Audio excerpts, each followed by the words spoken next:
Ever notice how Blender's shader editor has a mapping node but geometry nodes doesn't?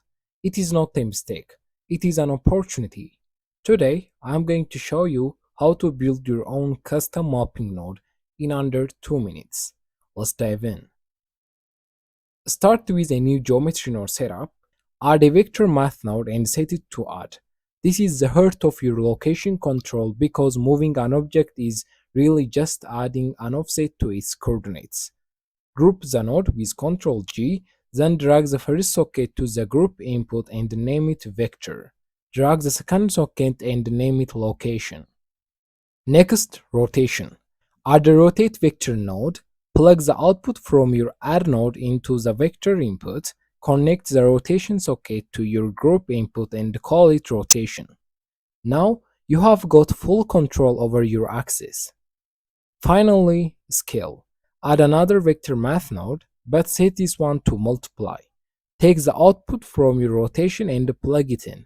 Link the remaining socket to the group input and name it scale. Multiplying coordinates is exactly how Blender handles scaling.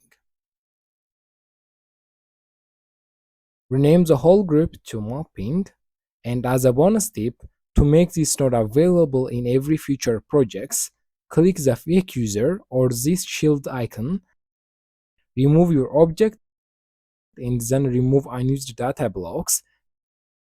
Go to File, Defaults, Save Startup File. Now it is always there when you need it. If you want the finished node group right now, grab it for free on my Gumroad or my Patreon. Links are in the description. And if you are ready to master procedural mountain workflows, my Geometry Nodes course is launching soon. The first 50 people get 25% off using the link in the description. Thanks for watching.